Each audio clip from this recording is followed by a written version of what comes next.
ගෞරවනීය මහා සංඝරත්නයන් අවසරයි. මෙම දේශනේ මුලසුනේ ඉන්න අපේ පක්ෂයේ ජනතා විමුක්ති පෙරමුණේ මධ්‍යම කාර්ක සභික ඒ වගේම කොළඹ දිස්ත්‍රික් පාර්ලිමේන්තු මන්ත්‍රී ආදරණීය ලක්ෂ්මන් නිපුණාරච්චි සහෝදරයන් අවසරයි. ඒ වගේම මේ අවස්ථාවට සහභාගී වෙන ආදරණීය මව්වරුනි පියවරුනි සහෝදර සහෝදරියනි ඒ වගේම අපේ ආරාධනාව මත මේ ස්ථාන පැමිණ සිටින ආරාධිත අමුත්තනි ඔබෙන් අවසරයි. ඒ වගේම මෙම දේශනයට අන්තර්ජාලය ඔස්සේ සම්බන්ධ වෙන සවන් දෙන ලෝක පුරාම සිටින අපේ සියලු හිතවතුන්ගෙන් අවසරයි. අපි අද තමුන්නාන්ස ඉස්සරහට ඇවිල්ලා තියෙන්නේ විධායක ජනාධිපති ධුරය අවශ්‍ය කළ යුත්තේ ඇයි කියන කරුණ පිළිබඳව කිසියම් හරවත් කතා බහක යෙදෙන්න. විශේෂයෙන්ම මේ වගේ වෙලාවක එක පැත්තකින් දකුණේ පළාත් සභා ඡන්දයක් ඇඳවලා තියෙන වෙලාවක රටේ බරපතල ප්‍රශ්න ගණනාවක් මතුවලා තියෙන වෙලාවක අපේ රටේ අධ්‍යාපනය මුළුමනින්ම පිරීලා තියෙන වෙලාවක අපේ රටේ සමාජයේ පාලනයකින් තොරව අයාලේ යන වෙලාවක රට කිසියම් අරාජිකත්වයක සේයා පෙන්වුම් කරන වෙලාවක ඔබ කල්පනා කරන්න පුළුවන් ජනතා විමුක්ති පෙරමුණ ඇයි මේ විධායක ජනාධිපතිවරය සම්බන්ධ ප්‍රශ්නයක් කතා කරන්න කියලා. ඔව් ඇත්තටම මේ විධායක ජනාධිපතිවරය අවශ්‍ය කිරීම සම්බන්ධ ප්‍රශ්නය අපිට මෙතරම් ඉක්මනින් කතා කරන්න ඕන කමක් තිබුණේ නැහැ. සහ කතා කරන්න නියමිතව තිබුණෙත් නැහැ. මොකද 2005 තේරීපත් වෙච්ච විධායක ජනාධිපතිවරයාට අවුරුදු 6ක කාලයක් තියෙන නිසා ඔහුගේ නිල කාලය සාමාන්‍යයෙන් අවසන් නියමිත තිබුණේ 2011 දී. ඒ නිසා අපිට විධායක ජනාධිපතිවරය අවශ්‍ය කිරීම සම්බන්ධ සංවාදය මතු කරගන්න නියමිතව තිබුණේ ওই 2011ට කිට්ටු කාලේ.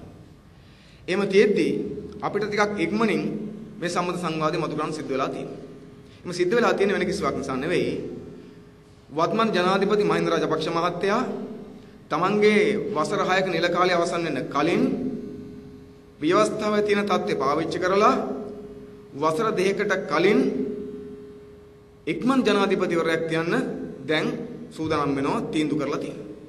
ඉතින් මේ සම්බන්ධයෙන් අපට මුලින් නිකන් ප්‍රවෘත්ති තොරතුරු දැනෙන්න පටන් ගත්තා. නමුත් අපි ඒ ගැන කලබල වුණේ නැහැ. එමෙ තිබීදී පහුගිය දවසක ජනාධිපතිවරයාම අර්ලිගා මන්දිරයේදී තමන්ගේ മന്ത്രി කාණ්ඩය අමතල කියලා තිබුණා. මේ දකුණු පළාත් සභා ඡන්දයෙන් පස්සේ ලබන ජනවාරි මාසයේ පැවැත්වෙන ජනාධිපතිවරණයකට සූදානම් වෙන්න කියලා. ඉතින් අපි කවුරුත් දන්නවා ලබන ජනවාරි මාසයේ අපේ රටේ ව්‍යවස්ථාවට අනුව ජනාධිපතිවරණයක් නැහැ. මේ පවත්වන්න පුළුවන්කම තියෙන්නේ ව්‍යවස්ථාවෙම තියෙන එක්තරා ඡේදයකට අනුව ජනාධිපති ධුරයට වසර 4ක් පිරුණාට පස්සේ ජනාධිපතිරට ඕන නම් එක්මන් ජනාධිපතිවරණයක් කැඳවන්න පුළුවන්. අන්නේ කොන්දේසියම තමයි කැඳවන්න පුළුවන්කම තියෙන්නේ. ඒ නිසා මහින්ද රාජපක්ෂ ජනාධිපතිවරයා තමන්ට නියමිත නිල කාලය වෙච්ච වසර 6 පිරෙන්න කලින් මේ තමන්ට තියනවා කියලා හිතන ටිකක් මේ වාසිදායක තත්ත්වය පාවිච්චි කරලා තවත් අවුරුදු 6කට බලයෙන් ජනාධිපති ධුරයේ තමන් අතර ගන්න ඡන්දයක් පවත්වන්න යනවා නම් අපි විශ්වාස කරනවා ඒක ටිකක් බරපතල ප්‍රශ්නයක් කියලා. මොකද මේ වර්තමාන ජනාධිපතිතුමා මේ ජනාධිපති තනතුරටපත් වෙනකොට රට ඉස්සරහා ජනතාව ඉස්සරහා ජනතාව සාක්ෂිකාරව බවට පත් කරගනිමින් ජනතා විමුක්ති පෙරමුණ සමග අත්සන් කරපු අවබෝධතාවයසුමක් තියෙනවා. ඒ අවබෝධතාවයසුම ඉතා පැහැදිලිව තියෙනවා. තමන්ගේ පළවෙනි දුර කාලය අවසන් වීමට කලින් විධායක ජනාධිපති ධුරය අහෝසි කරනවා කියලා පොරොන්දු වෙලා තියෙනවා. ඒ වගේම පහුගිය ජනාධිපතිවරණයේදී ඉදිරිපත් කරපු මැතිවරණ ප්‍රකාශනයේ ජනාධිපතිවරණ ප්‍රකාශනයේ මහින්ද චින්තන ඒකට අනුවත් එතුමා සඳහන් කරලා තියෙනවා විධායක ජනාධිපතිකමේ එතුමා අවශ්‍යකම් සූදානම් කියලා. ඒ නිසා එකඟතාවයට අනුව ඒ වගේම ජනවරමට අනුව එතුමට දැන් තියෙන්නේ වෙන කිසිවක් නෙවෙයි මේ අවුරුදු දෙක ගත කරලා විධායක ජනාධිපතිකමේ අහෝසි කරලා කැමැති දෙයක් කරන්න. එහෙම කරන්න ඕනකම තියෙද්දි දැන් එතුමා කල්පනා කරමින් ඉන්නවා තවත් අවුරුදු 6කට අතීතයට බලපෑමකට එකක් ගන්න ජනවරමක් ගන්න ගබඩා කරලා තියාගන්න. මේ ජනවරමනේ විධායක ක්‍රමය කියලා කියන්නේ. දැන් ලැබිච්ච ජනවරමක් තියෙන අවුරුදු 6කට. ඒ ජනවරම ගත්තේ අවුරුදු 6 ඉවර වෙන කලින් විධායක ක්‍රමය අහෝසි කරනවා කියලා. ඒක අහෝසි කරන්නේ නැතුව තවත් අවුරුදු 6කට ජනවරමක් අරගෙන ගබඩා කරලා තියාගන්න තමයි උත්සාහ කරමින් ඉන්නේ. ඒකේ නීතිමය තත්ත්ව වෙනම කතා කරමු. නමුත් අපිට තියෙන්නේ නීතිමය තත්ත්ව නෙවෙයි මේ ගිවිසුම් සම්බන්ධ දේශපාලන සම්බන්ධ සදාචාර ප්‍රශ්නයක් තියෙනවා. ඒ නිසා අපි කල්පනා කරා මෙන්න මේ පිළිබඳව කිසියම් සංවාදයකට යන්න ඕනකම තියෙනවා කියලා. මොකද හේතුව තමයි මේ පෙළ ගැහිමින් එන්නේ නිකන් සරල ප්‍රශ්නයක් නෙවෙයි. මේ පෙළ ගැහිමින් නිකන් ජනාධිපතිවරයෙක් සම්බන්ධ ප්‍රශ්නයක් නෙවෙයි. මේ පෙළ ගැහිමින් එන්නේ අපේ රට ඒකාධිපති ගමනක් කරා යන දේශපාලන ක්‍රියාවලියක්. ඒක නතර කරන්න ඕන එක වගකීම තියෙන ජනතා විමුක්ති පෙරමුණ සහ මේ රටේ ජනතාවට. විශේෂයෙන්ම 2005 අවුරුද්දේදී මහින්ද රාජපක්ෂ මහත්තයා ජනාධිපති කරවන්න එකතා ගිවිසුමක් මත ක්‍රියාත්මක වෙච්ච ජනතා විමුක්ති පෙරමුණට එතුමා මේ ගමන් කරන්න හදන ඒකාධිපති ඉතුවක්කාරී ගමන් මඟ නතර කිරීමේ වගකීම තියෙනවා.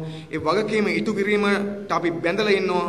අපි ඔබට සහතික වෙනවා. ඒ වගකීම ජනතා විමුක්ති පෙරමුණ කුමන දුෂ්කරතාවය මත හෝ ඉටු කරනවා කියලා ඒ සඳහා වෙච්ච ආරම්භයක් තමයි මේ අපි අද පටන් ගන්නෙ මේ සාකච්ඡාව කරලා.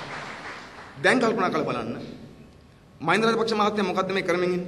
ඔබ කවුරුත් දන්නවා අපේ රට මුළු රටක් ලෙස ගත්තොත් මුළු රටම අරාජක වෙලා තියෙනවා. අවිචාරමත් සමයක් නිර්මාණය වෙන්න පටන් ගන්න තියෙනවා. රටේ කිසිම ආයතනයක් තමන්ගේ වගකීම ඉටු කරන්නේ නැහැ.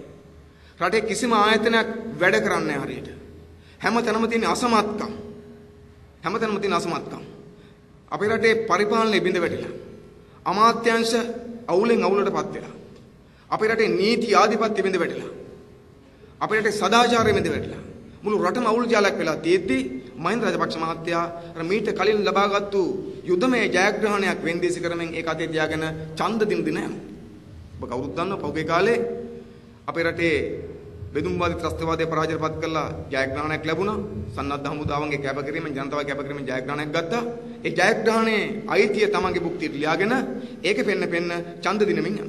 ඒ නිසා පළාත් සභා ඡන්ද 1 1 2 2 තියලා නීතියක් නැති ඡන්ද කරලා නීතිය පැත්තකින් තියලා මැතිවරණ පොත අකුලපු ඡන්ද කරලා රාජ්‍ය බලය පාවිච්චි කරමින් ඡන්ද කරලා ඒ ඡන්ද දිනා ගන්නමින් යන ගමනක් තියෙනවා. ඒකේ අවසාන ක්‍රමයක් තියෙනවා දකුණු පළාත් සභා ඡන්දෙට. තුමා බලාපොරොත්තු වෙනවා දකුණු පළාත් සභා ඡන්දෙන් පස්සේ ඉක්මන් ජනාධිපතිවරණට යන්න. මොකද තමන්ගේ මේ තියෙන හදාගත්තු කිසියම් ජනප්‍රිය කියලා හිතන් ඉන්න මේ தත්ත්වය වෙනස් වෙන්න කලින් ඉක්මන් එකට යන්න හිතන් ඉන්න. ජනාධිපතිතුමා ඉක්මන් ජනාධිපතිවරණට යන්න හිතනකොටම අපි දන්නවා හිතන හේතුව මොකද්ද? ජනාධිපතිතුමාට තව අවුරුදු 2කින් ජනාධිපතිවරණය කියලා කියන්නේ ඒතරම් හොඳ එකක් වෙන්නේ නැහැ කියලා. ඒ නිසා මේ තියෙන தත්ත්වය මේ තියෙන ඉනියා රැල්ල බහින්න කලින් එතුමා කල්පනා කරමින් ඉන්නවා ඉක්මන් ජනාධිපතිවරණට යන්න. ගිහිල්ලා ඒක දිනාගෙන ඉන්පස්සු ඒකේ බලය පාවිච්චි කළ මහමැතිවරණයක් තියලා ඒකත් දිනාගෙන ඉන්පස්සු ওই පුංචි කෑලි කණ්ඩායම් ටික ආයෙ එකතු කරලා 3-2 පාර්ලිමේන්තුවක් හදාගෙන ඒ 3-2 පාර්ලිමේන්තුවෙන් තමන්ට දිගු කාලයක් තිස්සේ බලයෙන් අවශ්‍ය කරන විදිහට ව්‍යවස්ථාවත් වෙනස් කරගෙන අර රජකමේ දිගටම ඉන්න දිගු කාලන බලයෙන් දීමේ ව්‍යාපෘතියක් කරා තමයි මේ ගමන් කරමින් ඉන්නේ. ඒ නිසා මේ ගමන් කරමින් ඉන්නේ රට හදන ව්‍යාපෘතියක නෙවෙයි. සමහරු හීන දකමින් ඉන්නවනේ. රට හදන ව්‍යාපෘතියක් හදන්න යනවා කියලා ඊළඟ ජනවරමේ. නෑ මේ ගමන් කරමින් ඉන්නේ රට හදන ව්‍යාපෘතියකට නෙවෙයි.